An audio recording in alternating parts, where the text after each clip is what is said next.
Hey everybody, good morning. Quick 15-minute live stream here on the channel. Monday morning, getting the day started, getting the week started. Oh man. Hope everybody's having a great day so far. Hey wifey's joined. You guys check into the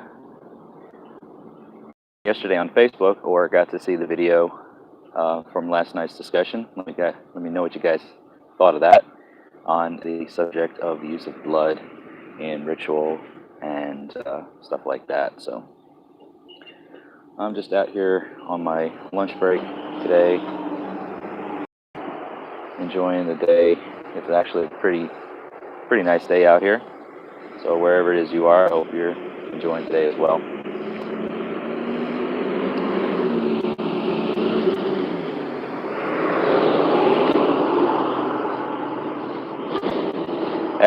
As usual, the live stream today is just kind of a get comfortable.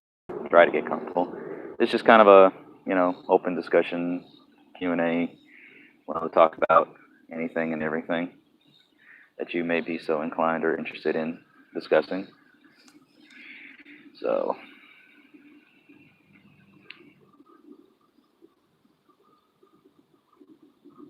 see where we go from there.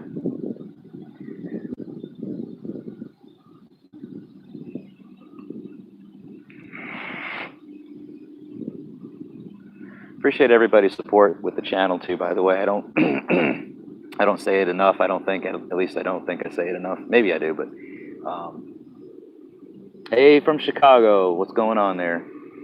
Thanks for joining the live stream. But seriously, thank you all for your constant support through Midgard Musings, liking the videos, sharing them, commenting. Ideas. I got some, subscriber suggestions on videos to do. So here coming up soon, there'll be some stuff, from people that suggest things for content to come out here on the channel. So everybody's interacting and becoming a part of this, and it is much appreciated. So thank you very much for that. Don't forget to subscribe, by the way, if you haven't already. If you're watching this and you haven't subscribed to the channel, this channel's for, stuff about Norse heathenry. Looks like I'm going to have to move because there's a lawnmower behind me. So I may be moving. See him down there. But this is about, this channel's about trying to educate and get people to know what Norse heathenry is about, not just what you see from like the Hollywoodized versions of Vikings and all this kind of stuff. It's all that right there is meant to, just get a fan base and look cool and not be very accurate. So the aim for what I do is to, in a sort of fun way, deliver some educational content material.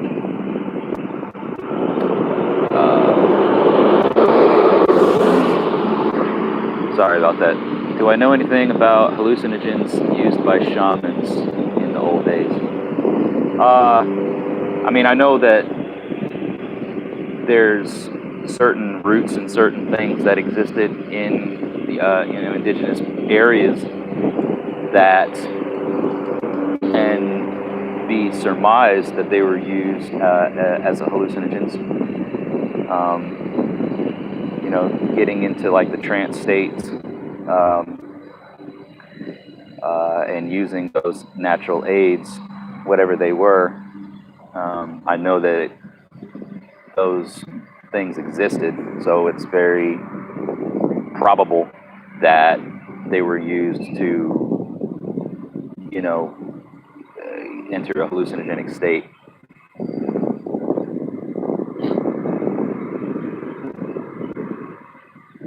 Hey, Nifty Grizz, what's going on? So yeah, but now again, in terms of the details of what we have documented, still maybe new to that part of things, whether or not there was for sure hallucinogens used to enter a trance state. I believe they were, and I think there's enough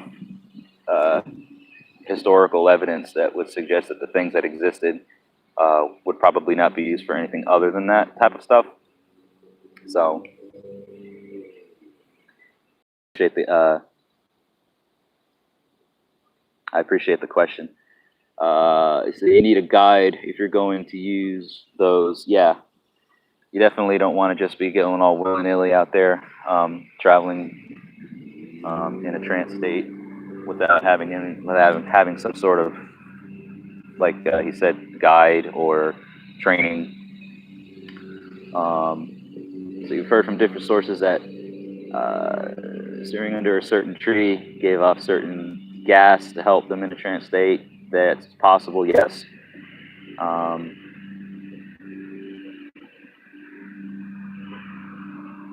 30 years semi-trance state. I was just reading the comments. Yeah, and then there was something else recently too that I read about I believe she was from what was Denmark at the time, a body that was discovered in a grave, and some of the stuff found in with the grave was like some kind of a root. Anyways, the woman that was discovered, she had some possession. She had a staff. She had this root or some sort of an oil or a salve that has hallucinogenic properties, and it was commonly believed that she was a Volva, so that the Norse seeress or sorceress, the one who would be used for spiritual advising, things like that. So yeah, I think that those types of things existed. And again, what exactly they are, what they were, may remain to be seen. I'm under a pine tree. Actually, no, I'm not. I'm underneath an oak. I was under a pine tree the other day, but I am underneath an oak right now, so hanging around under Thor's tree, because oaks are quite often used or associated with Thor. 2,000-year-old Egyptians sunk barge found hash. So yeah, I mean that part of the world definitely had that sort of thing, which can be a hallucinogen for sure. Some type of a fern, that could very well be. Whatever was indigenous to the area. Worth looking into some more though. Might have to look into that. Good question.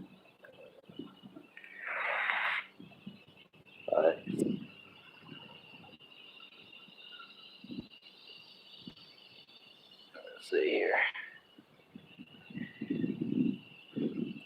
I don't know, I'm smelling. I must be smelling the pine. I got like a whiff of that pine smell that just came across my nostrils. I know they're cutting grass down here, but that's not what I. Probably the pine tree. It's been raining a lot here. We got a couple storms that came through, so the sap's probably running. Plus the heat makes everything that much more active.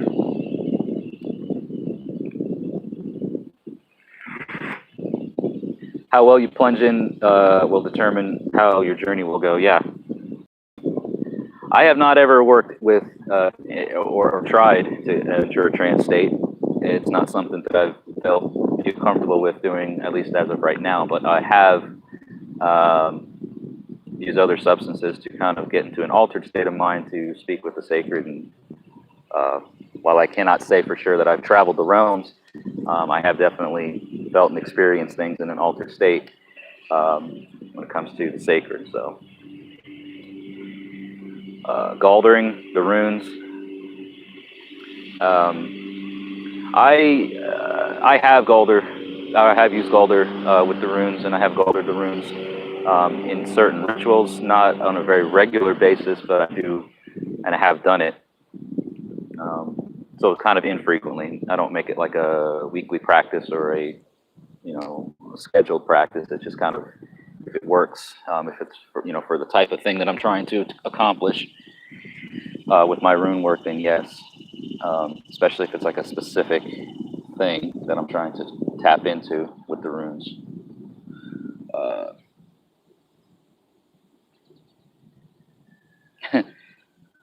Grizz says if he didn't live in a trance state, then he would be eating people. Whatever works for you, man. You gotta do what you gotta do.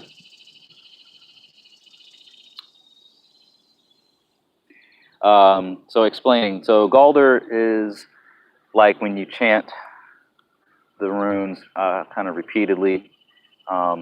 You will speak the name of the rune in a very chanting type of way. So you'll repeat the name of the rune or runes however many times to kind of channel the power of that rune and to add it to the well and to get the magic flowing, so to speak. And it also can help. Galder can also help in entering the trance state or trance-like state.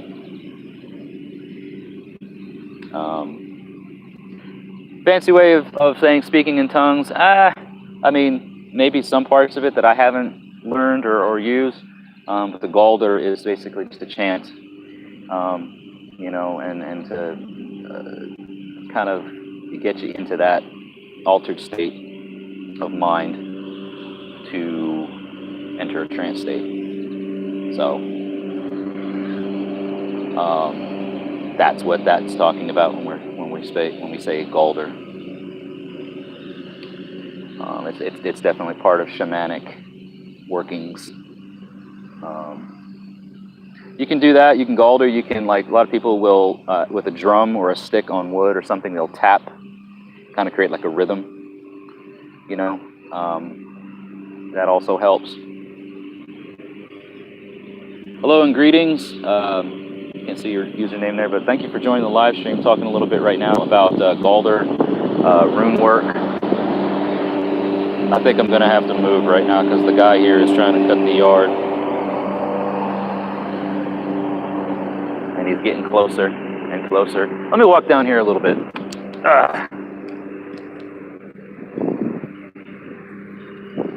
Get up under a different tree. And then we'll end the live stream here in just a little bit. They cut this yard like 3 days a week, it seems. But yeah, we're talking about Galder, rune work, trance states, all kinds of shamanic stuff, getting into an altered state of mind through trance work, hallucinogens, all that kind of fun stuff. All right, let's see.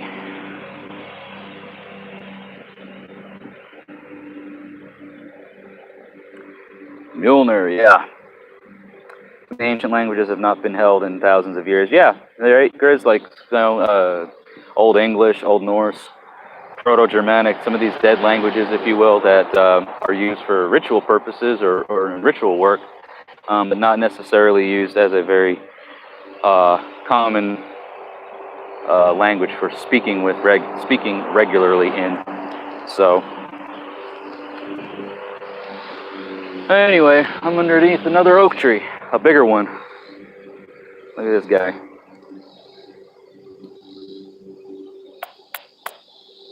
Big old oak tree. So yeah, Sumerian, that's another one. Yep. All these old languages that don't have any use in modern times.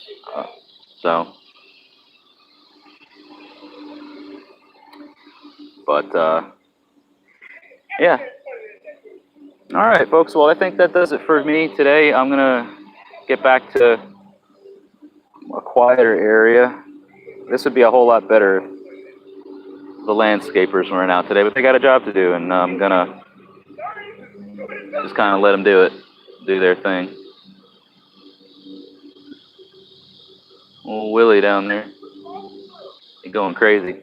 Anyways, guys and gals, thanks for tuning in and listening to the stream today. Be sure to subscribe to Midgard Musings here. If you're into Norse heathenry and Norse heathenry related stuff, check out my video, which I upload once a week here on the channel. We just did one yesterday, last night. So check it all out. Subscribe to the channel. Thank you all for joining me on the live stream today. I will be back tomorrow around this time to do another 15-minute live stream.